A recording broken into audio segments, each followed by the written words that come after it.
नमस्कार, आपण पाहत आहात बहुजन हिताय न्यूज, जनसामान्यांचा बुलंद आवाज। फक्त हा विषय मर्यादित नाही, तर हा नागरिकांचा विषय। आम्ही आमच्या यथाशक्ती आणि यथा कर्तव्य आम्ही हे आंदोलन पुढे घेऊन जात आहोत। मात्र हे आंदोलन भारतीय नागरिकांचं झालं पाहिजे। जेव्हा निवडणूक आयोगाचा कामकाज नीट चालत नाही तेव्हा ते नागरिकांचं आंदोलन झालं पाहिजे। जेव्हा भ्रष्टाचार होतो तेव्हा ते नागरिकांचं आंदोलन झालं पाहिजे आणि यामध्ये नागरिकांनी देखील मोठ्या प्रमाणावर आलं पाहिजे। राष्ट्रीय स्वयंसेवक संघ हा मोठी खुशालगी मिळत सांगत होता की विश्व हिंदू परिषद आणि राष्ट्रीय स्वयंसेवक संघ राम मंदिरातले संघ विश्वासात आहे ते आमचे स्वयंसेवक आहेत। भारतीय जनता पार्टी सांगत होती ते आमच्या खूप जवळचे आहेत। आता चंपकराय आणि कंपनी धोतर टाकून टाकून चोऱ्या करतायत, ते विटा पळवतात आहे, ते पैशाचा हिशोब देत नाहीये, ते सीसीटीव्ही फुटेज बंद ठेवतात आहे। अत्यंत घाणेरडे व्यक्तिगत पातळीवरचे घाणेरडे आरोप ज्या लोकांवर होतात आहे, असे आरोप होत असताना भारतीय जनता पार्टी चूप आहे। मन की बात उपसूट करणारे पंतप्रधान राम मंदिरातल्या चोरीच्या प्रकरणावर एक शब्द बोलायला तयार नाही। चंपक रायच्या बद्दल ज्यांनी आव्हान दिलं त्यांना नरेंद्र मोदी फोन करून गप्प बसायला लावतात, ज्याच्यामध्ये मोठे मोठे बाहुबली पण आहेत। राम मंदिराच्या आंदोलनामध्ये जे विनय गटियार सारखे जे लोक होते त्यांनी पहिल्या दिवशी येऊन सांगितलं की मी बोललो तर हा का म्हणतोय, कोण कोण चोरे मला माहिती आहे, मंदिराच्या विश्वासाने पैसे घालले आणि एक कॉल प्रॉब्लेम सॉल्व असं झाल्यासारखं विनय गटियार आपली तलवार तयार करतात। जे ब्रिज मिशन का ब्रिज मोड काय जे आहेत, ज्यांनी ऑलिम्पिक आणि आशियाड खेळाडूंचं लैंगिक शोषण केल्याचे आरोप आहे, जो फार मोठा बाहुबली आहे, ते सांगतात आहे की याच्यातले आरोपी मला माहिती आहे पण मी सांगितलं मी समजून जाईल। प्रिंट आणि इलेक्ट्रॉनिक माध्यमाच्या सर्व प्रतिनिधींचं संभाजीनगर शहर काँग्रेसच्या वतीनं आयोजित या प्रेस कॉन्फरन्स मध्ये काँग्रेस पक्षाच्या वतीनं मनापासून स्वागत। महाराष्ट्र प्रदेश काँग्रेसचे अध्यक्ष माननीय हर्षवर्धन दादा सपकाळ साहेब, जालना लोकसभेचे खासदार माननीय कल्याण काळे साहेब, लातूर लोकसभेचे अध्यक्ष माननीय डॉक्टर शिवाजीराव काळगे साहेब आणि सर्व वरिष्ठ आणि ते या पत्रकार परिषदेसाठी उपस्थित आहेत। पत्रकार बांधवांचं मी काँग्रेस पक्षाच्या वतीनं स्वागत करतो। आपण पत्रकार परिषद सुरू करतो। माननीय हर्षवर्धन दादा आपल्याला संबोधित करतील। सर्व सन्माननीय पत्रकार बंधू, आमच्या पक्षाचे सर्व उपस्थित आदरणीय नेते,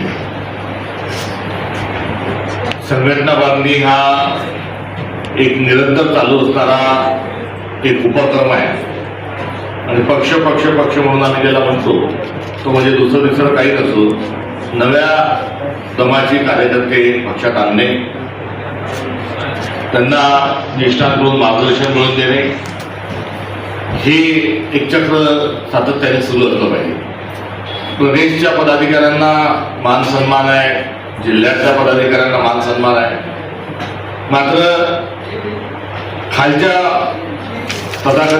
पदाधिकाऱ्यांच्या संदर्भामध्ये एक वेगळी बांधणी आणि वेगळी भूमिका घेऊन आम्ही निघालोय। त्यामुळे एक संरचना निवडणुका नुकत्याच संपन्न झाल्या, नुकत्याच म्हणजे स्थानिक स्वराज्य संस्थांच्या निवडणुका झाल्या आणि विशेष करून मराठवाडा परिसरात जिल्हा परिषद, नगरपालिका, महानगरपालिका या निवडणुका बहुतांश ठिकाणी संपन्न झाल्या। येणाऱ्या निवडणुकांपर्यंत आम्ही काय करणार आहोत याचं नियोजन जिल्हा या आढावाच्या बैठकीच्या अनुषंगाने करत आहोत। कुठलंही भाषण नाही, कुठलंही मार्गदर्शन नाही, कुठलंही संघटन नाही, तर येणाऱ्या काळात आम्ही संघर्षाची भूमिका घेऊन आंदोलन, सत्याग्रह, पदयात्रा हा पॅटर्न घेऊन पुढे जाणार आहोत। त्यामुळे सरकारला धारेवर धरणं हे सरकार मूक, बैर आणि आंधळ आहे, यांना ऐकून घ्यायचं नाही, यांना कुठलंही कृत्य काम जे आहे ते जनहितार्थ करायचं नाही आणि अशा वेळेस सत्याग्रहाच्या शिवाय, आंदोलनाच्या शिवाय आमच्याजवळ दुसरा पर्याय नाही। त्यामुळे मोठ्या प्रमाणावर आगामी काळात काँग्रेस पक्ष रस्त्यावर दिसेल, संघर्षाची भूमिका घेतलेला दिसेल।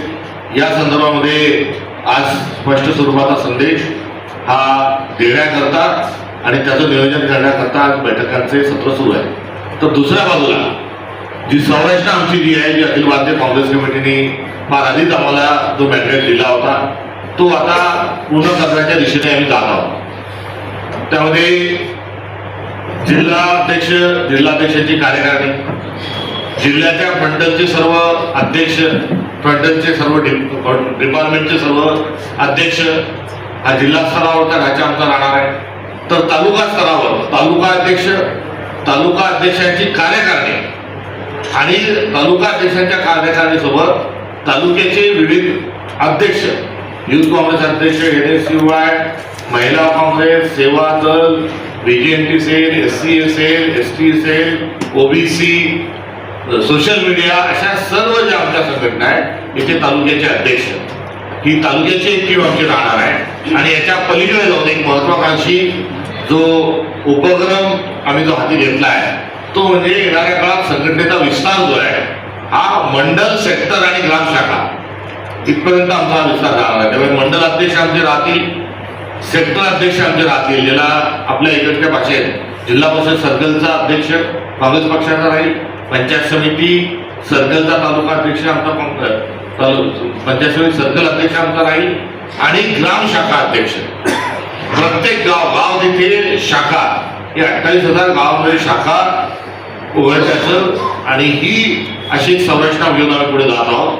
आज त्यासाठीच ही बैठक आणि आढावा या ठिकाणी संपन्न होत आहे. तर जी महानगर आहे त्या महानगरांमध्ये त्या ठिकाणी देखील आमचं मंडळ आणि सेक्टरची संरचना राहणार आहे.